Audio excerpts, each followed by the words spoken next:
Olá pessoal, boa noite a todos. Hoje eu tô atrasado, será que eu levei falta? Não é? Geralmente, desde que eu comecei a fazer o grupo de estudo, eu entro 22 horas em ponto. Agora são 22h06. Não, 3 não, se desculpem pelo atraso, mas acabou que, como de costume, eu vim da corrida direto. Hoje eu fui correr um pouco mais tarde, me enrolei aqui com as questões burocráticas e enfim. E aí fui correr um pouco mais tarde, aí cheguei, fui comer um negócio, aí, enfim. Você pena, vou levar falta. Muito bem, eu tô suando aqui da corrida, ó. A gente fica suando depois, né? Tem que me abanar aqui. Eu que sinto um pouco calor, né? Vamos lá, gente. Todo mundo já entrou, vamos começar o nosso estudo de hoje. Felipe Tenório, seja bem-vindo mais uma vez, como sempre. Também Léo Cortez. Vamos lá, gente. O tema de hoje é concurso de pessoas, questões controvertidas. Vai cair no Acre? Não sei. Pode ser que caia, sabe por quê? Porque concurso de pessoas é um tema que cai em todas as provas de todos os concursos de qualquer esfera, tá?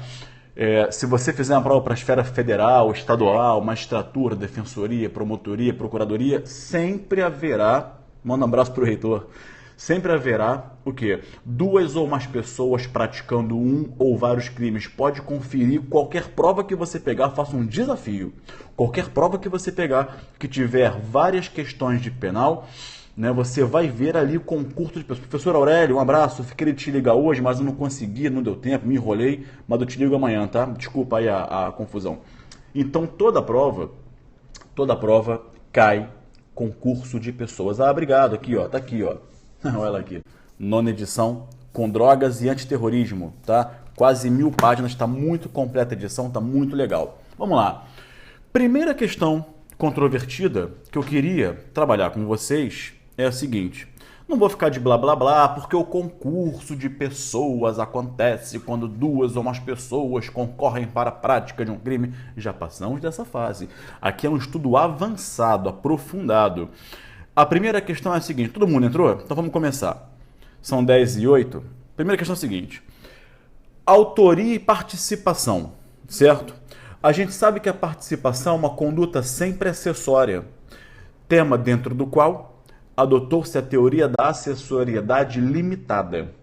Então a conduta do autor é a conduta principal e a conduta do partícipe é a conduta acessória. Caso ocorra desistência voluntária ou arrependimento eficaz por parte do autor, isso aproveita o partícipe? Então, repetindo para quem está anotando. Eu tenho um autor e um partícipe concorrendo para um crime qualquer, um furto, por exemplo, ou um homicídio. E a participação é uma conduta acessória sempre. Ocorrendo por parte do autor a desistência voluntária ou o arrependimento eficaz. Qual é a consequência desses institutos? A consequência é o agente ele vai sair da tentativa do crime que ele queria praticar e vai responder pelos atos já praticados. Inclusive, se os atos já praticados configurarem crime nenhum, ele responde por nada. Tamanho é o benefício desses institutos. Então a pergunta é, aproveita o partícipe? Sim ou não? Primeira controvérsia, duas correntes disputam esse tema em doutrina. Primeira corrente, a resposta é sim. Aproveita sim o partícipe, fundamento. Aproveita o partícipe porque a participação é uma conduta acessória. Sendo acessória, o benefício do autor que ele terá pela desistência voluntária ou pelo arrependimento eficaz estende-se também ao partícipe. A conduta principal gera reflexos na conduta secundária, acessória, que é a do partícipe.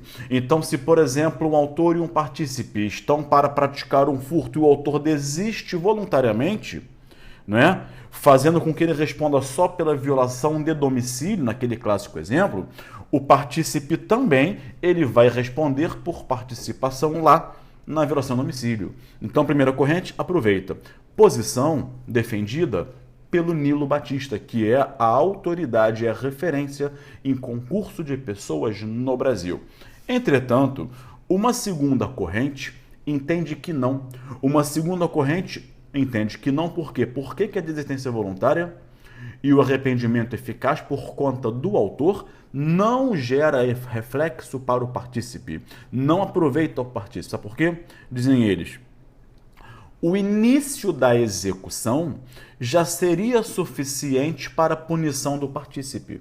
A gente sabe que aqueles institutos da desistência voluntária e arrependimento eficaz, eles só incidirão se houver início de execução. Então diz a segunda corrente, ora, havendo início de execução, já é o suficiente para punir o partícipe. Então, não aproveita. Além do que, o instituto do artigo 15 do Código Penal, que é a desistência ou arrependimento, não é? Ele é um instituto que traz um benefício pessoal e intransferível. Para a segunda corrente, portanto, só ocorreria esse instituto, qualquer um dos dois, para o autor não aproveitando o partícipe. Tá bem? Primeira controvérsia foi, com fundamentos anotados, vamos prosperar. Eu não voltei, não, nunca saí, eu estava de férias viajando, então fiquei 2 semanas sem aparecer aqui. Mas eu avisei. Vamos lá. Outra questão. Crimes multitudinários. O que é isso, Gabriel? Segunda questão controvertida. Crimes multitudinários ou multidões delinquentes. O que é isso? Os crimes multitudinários ou as multidões delinquentes são os linchamentos, as invasões, não é? Os saques. Essa semana teve um clima que não é nada raro no Rio de Janeiro, esse ambiente de guerra, de troca, que você está na rua, de repente um tiroteio, o tiro começa a comer solto.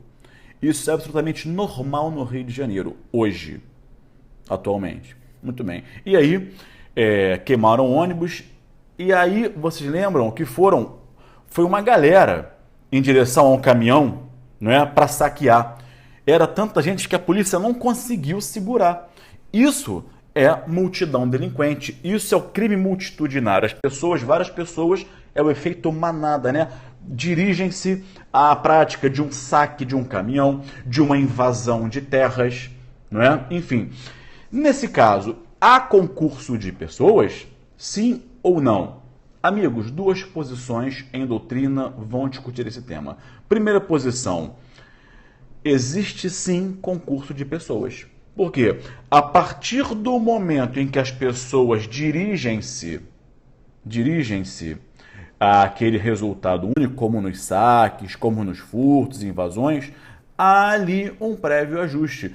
Elas dirigem-se em conjunto àquele resultado criminoso. Por essa razão, eu teria sim, nesse caso, uma coautoria, concurso de pessoas. Entretanto, uma segunda corrente fala o seguinte: a multidão delinquente, por si só, não faz nascer o concurso de pessoas. Várias pessoas concorrendo para a prática de uma infração penal gera concurso de pessoas desde que haja um dos requisitos que é o liame subjetivo. Estevão, isso mesmo, liame subjetivo.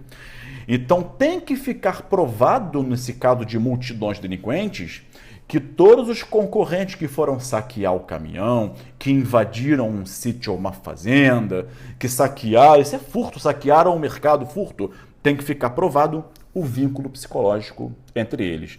Então, a mera multidão delinquente por si só não vai gerar o concurso de pessoas. Tudo bem? Vamos lá. Outra questão agora.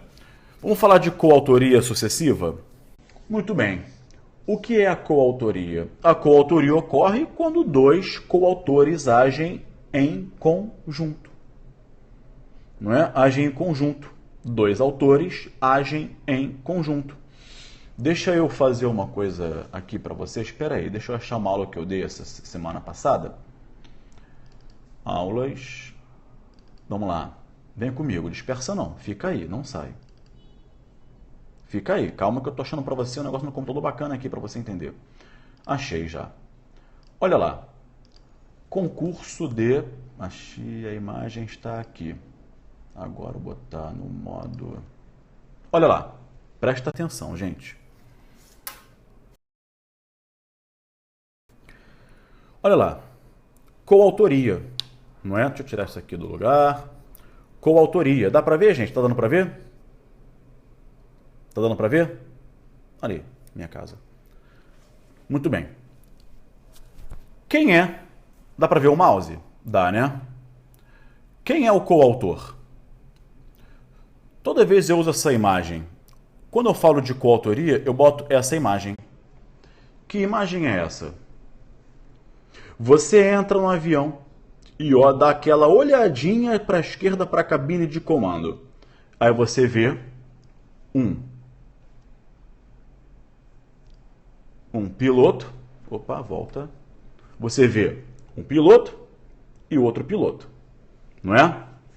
Esse piloto é um piloto? É. Esse aqui é outro piloto? É.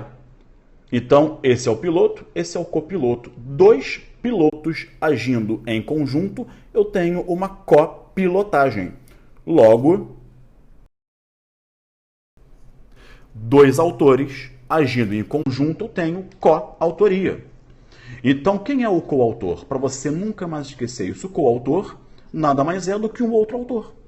Autor A e autor B atuando em conjunto, eu tenho coautoria, autoria conjunta, tá bem? E o que eu tenho? Entenderam isso, gente? Para nunca mais esquecer, essa imagem está na minha aula. Eu boto essa imagem na minha aula. Por quê? Porque é a imagem fixa, tá bem? Muito bem. Então, o que é autoria sucessiva?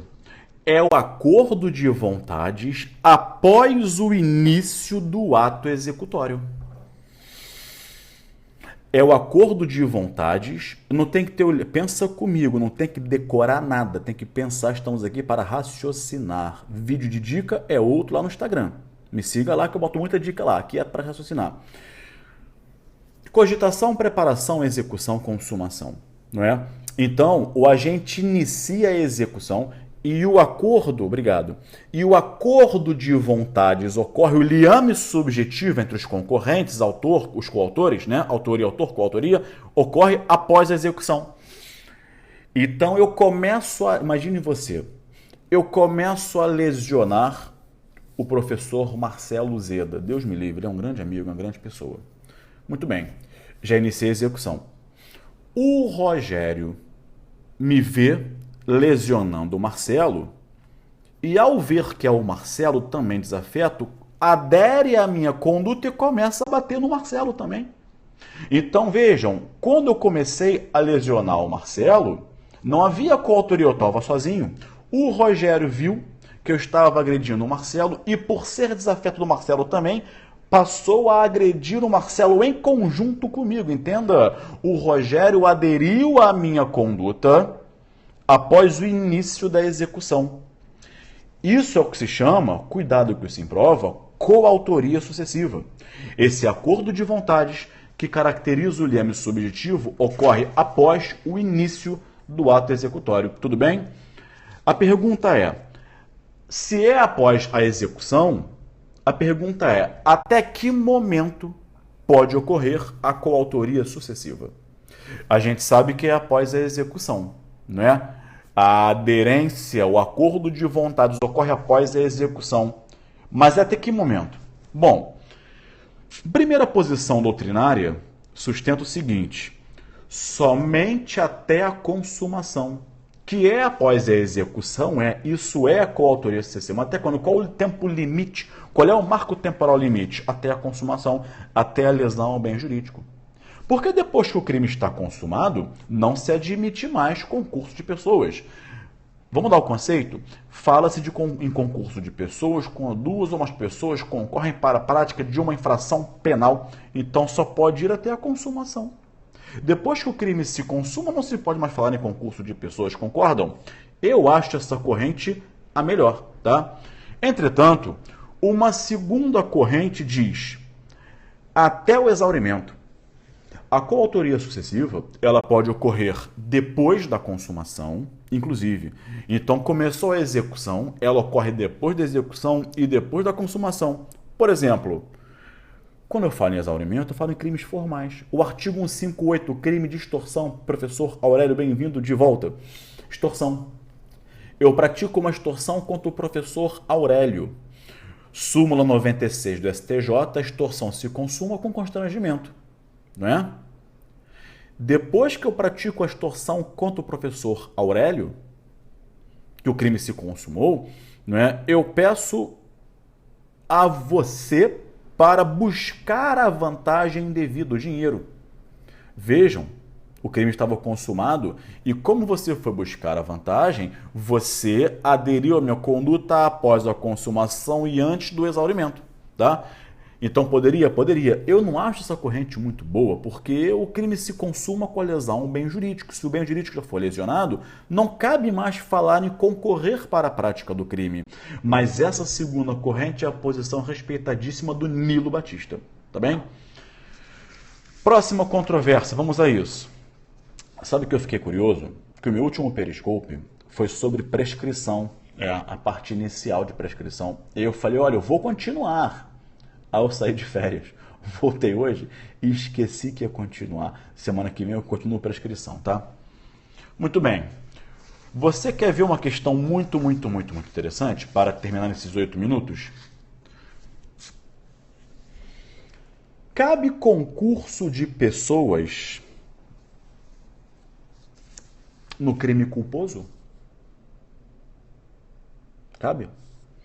Mas quando eu falo concurso de pessoas, eu estou falando em participação e coautoria. Vamos por parte? Cabe participação em crime culposo?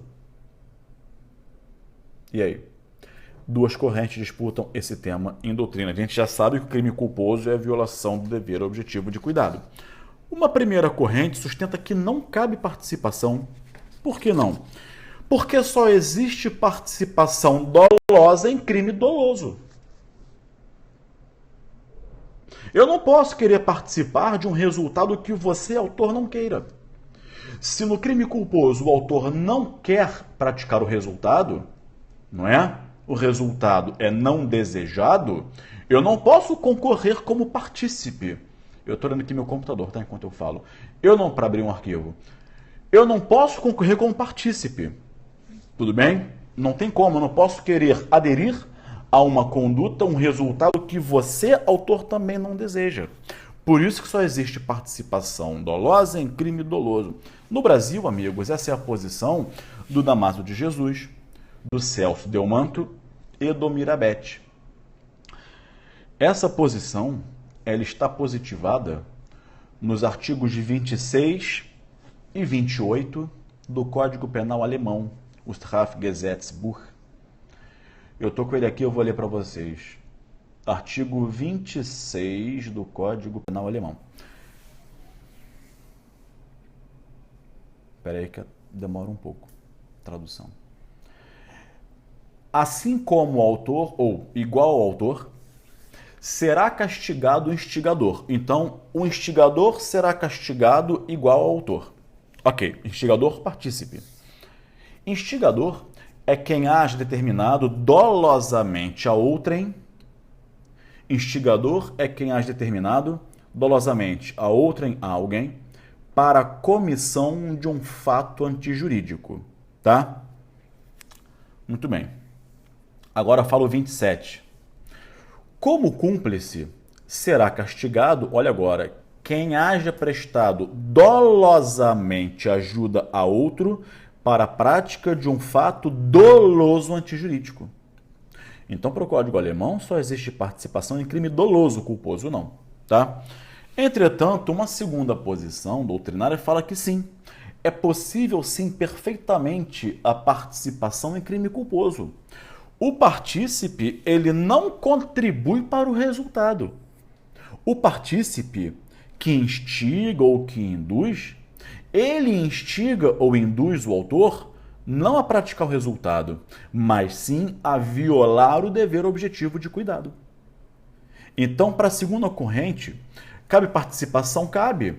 Na verdade, o partícipe não instiga, não incentiva o autor a produzir resultado, que ele não quer produzir resultado, tá? Mas o partícipe induz ou instiga o autor a violar o dever objetivo de cuidado. Tá bem? Por exemplo, eu entro no seu carro e começo a dizer, vai, corre, anda mais rápido. Essa lata velha não anda não? Acelera 100, 120, 140 e lá na frente o sinal fecha e você não consegue a frenagem a tempo. Eu instiguei você e você atropela alguém. Eu instiguei você a atropelar alguém? Não. Eu instiguei você a violar o dever objetivo de cuidado. Tá? Então é possível? É só mudar a premissa.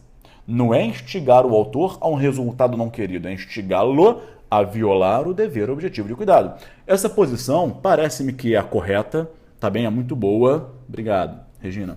É a posição no Brasil da professora queridíssima Sheila Birrembach, a quem eu faço um agradecimento expresso aqui no meu Leis Penais Especiais, a ela e ao Rogério Greco, que são meus dois inesquecíveis professores, tá bem? Está aqui o nome dela citado.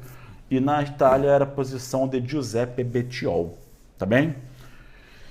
Tudo isso em relação à participação. Mas cabe coautoria? Eu falei, eu vou falar do concurso de pessoas. Primeiro participação, agora coautoria. Cabe coautoria em concurso em crime culposo? E aí? Cabe ou não cabe?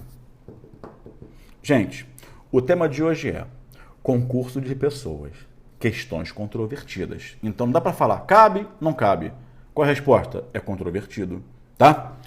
Cabe coautoria em crime culposo? Primeira corrente, não anota. Não cabe. Nos crimes omissivos é outra controvérsia parecida que eu não vou conseguir abordar hoje por conta do tempo, tá? Depois eu falo sobre isso. Cabe coautoria em crime culposo? Primeira corrente, não. Fundamento. O dever de agir é, guardem essa palavra, indecomponível. O dever de agir é indecomponível. O que significa isso? Significa que eu não posso decompô-lo entre várias pessoas. Eu tenho aqui o dever objetivo de cuidado. Dever objetivo de... Falei dever de agir? Desculpa, dever objetivo de cuidado. É isso aqui, tá? É isso aqui. Eu não posso decompô-lo em várias pessoas, em 2 ou 3 pessoas. Eu não posso cindi-lo, ele é único, indecomponível.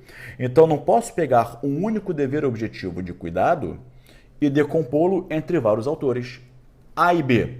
O A tem o seu próprio dever de cuidado a observar e o B também.